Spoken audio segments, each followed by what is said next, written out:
सिर्फ और सिर्फ इंडोर यूसेज के लिए बने हैं, चाहे वो आपका घर हो या ऑफिस हो। अब आप सोचेंगे कि घर और ऑफिस तो हमेशा साफ होते हैं, बाहर तो हमेशा डस्ट होता है, सड़क पे जितना धुआं होता है उतना धुआं तो आपको अपने घर में नहीं मिलता है, ऑफिस में नहीं मिलता है। तो ये बात बिल्कुल सही है, लेकिन उसके बाद भी बहुत सारे ऐसे पार्टिकल्स जो डस्ट के होते हैं वो आपको अपने घर में नहीं दिखेंगे, और कुछ कुछ केसेस में घर कई बार सड़क से भी ज़्यादा पॉल्यूटेड हो सकते हैं, और उस केस में आपको एयर प्यूरिफायर्स की ज़रूरत पड़ेगी। अब एयर प्यूरिफायर्स एक्चुअली में करते क्या हैं? एयर प्यूरिफायर्स अलग अलग तरह के जो अलग अलग कंपनी से आ रहे हैं, ये अलग अलग तरह की डस्ट को क्लीन करते हैं, यानी कि एयर के अंदर जो PM 2.5 पार्टिकल्स हैं उनको क्लीन करते हैं। साथ ही साथ अलग अलग तरह की स्मेल जो हैं, ऑडर्स हैं, अगर आपके यहाँ कोई स्मोक करता है और आप चाहते हैं कि वो स्मोकिंग का जो फ्यूम्स हैं, वो जो स्मेल है वो चली जाए रूम से, तो ऐसे में आप एयर प्यूरिफायर यूज़ कर सकते हैं। या फिर जब आप कुकिंग करते हैं तो कुकिंग करते समय कुछ चीज़ें जल जाती हैं और उसकी वजह से जो स्मोक आती है, जो घर में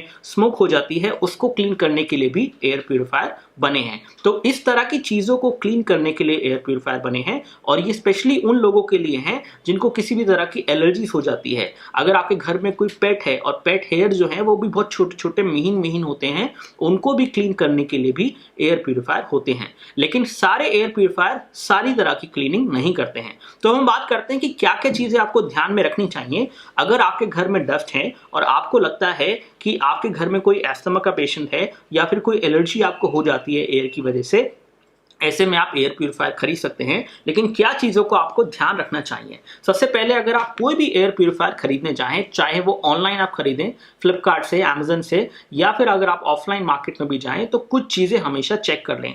सबसे पहले तो आपके एयर प्यूरिफायर में हेपा फिल्टर होना ही चाहिए। हेपा फिल्टर एक ऐसा हाई एफिशिएंसी फिल्टर है जिससे आप अलग अलग तरह की स्मेल, ऑर्डर्स, बैड ऑर्डर्स जो हैं वो उसको क्लीन कर सकते हैं। साथ ही साथ आपके एयर प्यूरिफायर में कार्बन एक्टिवेटेड फिल्टर्स नाम की भी एक फिल्टर होना चाहिए, जो कि अलग अलग तरह की गैस को कैप्चर कर सकते हैं, क्योंकि हेपा फिल्टर भी पूरी तरह से इफेक्टिव नहीं होता है, और कार्बन एक्टिवेटेड फिल्टर्स भी मिल के हेपा फिल्टर्स के साथ आपकी एयर को क्लीन कर सकते हैं। इसी के साथ एक और चीज़ जहाँ पे ज़रूरी है कि कुछ कुछ फिल्टर्स के अंदर आपको हेपा फिल्टर मिलेगा जो कि बहुत ही फाइन पार्टिकल्स को भी कैप्चर कर लेता है, और उसके अराउंड एक मेश होती है जिसको हम प्री फिल्टर बोलते हैं। तो प्री फिल्टर जो है वो इस तरह से हेपा फिल्टर को बचा लेता है ताकि हेपा फिल्टर इतनी आसानी से खराब ना हो जाए, उसके अंदर बहुत सारा डस्ट ना आ जाए।